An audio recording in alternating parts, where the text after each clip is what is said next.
Chapter 3. Not all that Mrs. Bennet, however, with the assistance of her 5 daughters, could ask on the subject was sufficient to draw from her husband any satisfactory description of Mr. Bingley. They attacked him in various ways, with barefaced questions, ingenuous suppositions, and distant surmises, but he eluded the skill of them all, and they were at last obliged to accept the second-hand intelligence of their neighbour, Lady Lucas. Her report was highly favourable. Sir William had been delighted with him. He was quite young, wonderfully handsome, extremely agreeable, and to crown the whole, he meant to be at the next assembly with a large party. Nothing could be more delightful. To be fond of dancing was a certain step towards falling in love, and very lively hopes of Mr. Bingley's heart were entertained. "If I can but see one of my daughters happily settled at Netherfield," said Mrs. Bennet to her husband, "and all the others equally well married, I shall have nothing to wish for." In a few days Mr. Bingley returned Mr. Bennet's visit, and sat about 10 minutes with him in his library. He had entertained hopes of being admitted to a sight of the young ladies, of whose beauty he had heard much, but he saw only the father. The ladies were somewhat more fortunate, for they had the advantage of ascertaining from an upper window that he wore a blue coat and rode a black horse. An invitation to dinner was soon afterwards dispatched, and already had Mrs. Bennet planned the courses that were to do credit to her housekeeping, when an answer arrived which deferred it all. Mr. Bingley was obliged to be in town the following day, and consequently unable to accept the honour of their invitation, etc. Mrs. Bennet was quite disconcerted. She could not imagine what business he could have in town so soon after his arrival in Hertfordshire, and she began to fear that he might be always flying about from one place to another, and never settled at Netherfield as he ought to be. Lady Lucas quieted her fears a little by stating the idea of his being gone to London only to get a large party for the ball, and a report soon followed that Mr. Bingley was to bring 12 ladies and 7 gentlemen with him to the assembly. The girls grieved over such a number of ladies, but were comforted the day before the ball by hearing that, instead of 12, he brought only 6 with him from London, his 5 sisters and a cousin. And when the party entered the assembly room, it consisted only of 5 altogether: Mr. Bingley, his 2 sisters, the husband of the eldest, and another young man. Mr. Bingley was good-looking and gentlemanlike. He had a pleasant countenance and easy, unaffected manners. His sisters were fine women, with an air of decided fashion.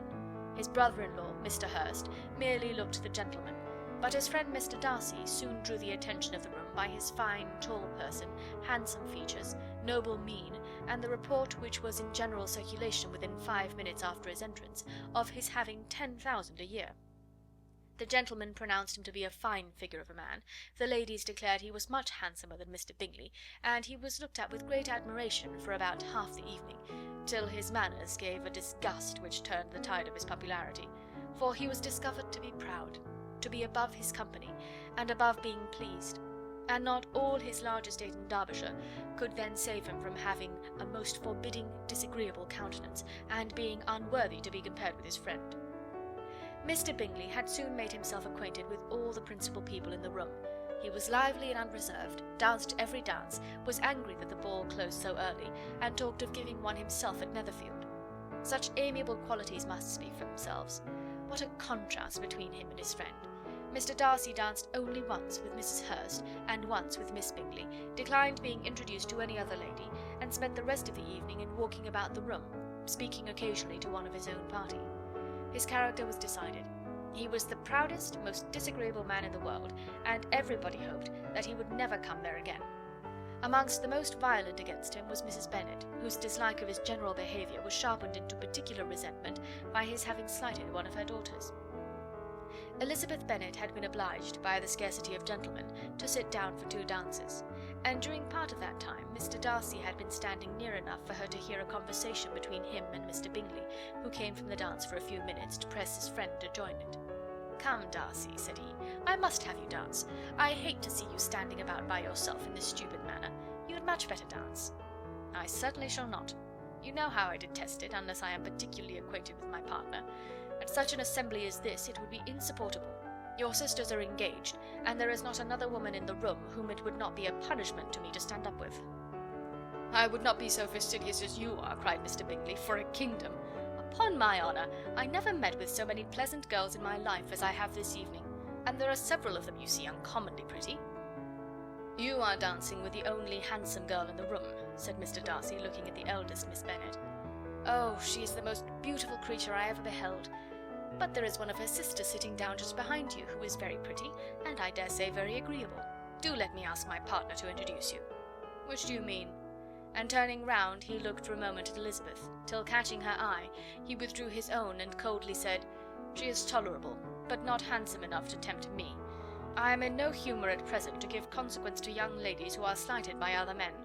You had better return to your partner and enjoy her smiles, for you are wasting your time with me."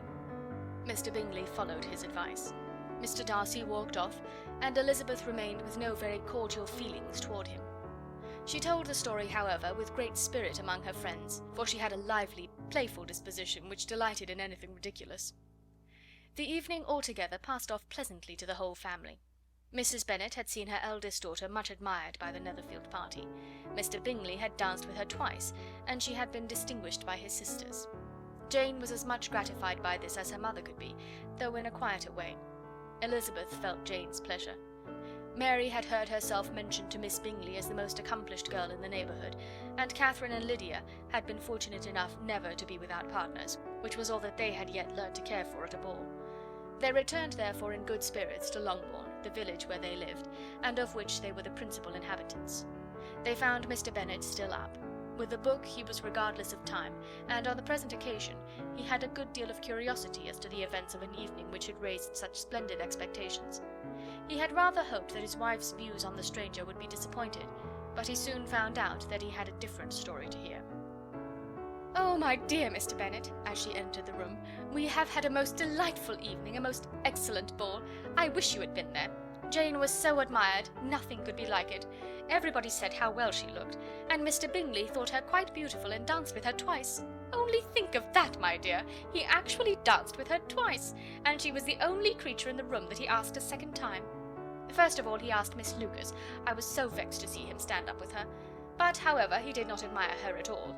Indeed, nobody can, you know, and he seemed quite struck with Jane as she was going down the dance. So he inquired who she was and got introduced, and asked her for the two next. Then the 2/3 he danced with Miss King, and the 2/4 with Maria Lucas, and the 2/5 with Jane again, and the 2/6 with Lizzie, and the boulanger. If he had had any compassion for me," cried her husband impatiently, "he would not have danced half so much. For God's sake, say no more of his partners. Oh, that he had sprained his ankle in the first place." "Oh, my dear, I am quite delighted with him. He is so excessively handsome, and his sisters are charming women. I never in my life saw anything more elegant than their dresses. I dare say the lace upon Mrs. Hurst's gown—" Here she was interrupted again.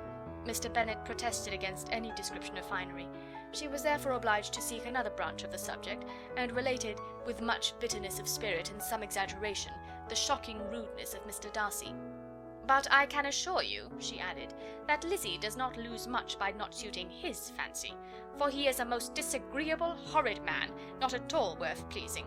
So high and so conceited that there was no enduring him. He walked here and he walked there, fancying himself so very great. Not handsome enough to dance with. I wish you had been there, my dear, to have given him one of your set-downs. I quite detest the man." End of chapter 3.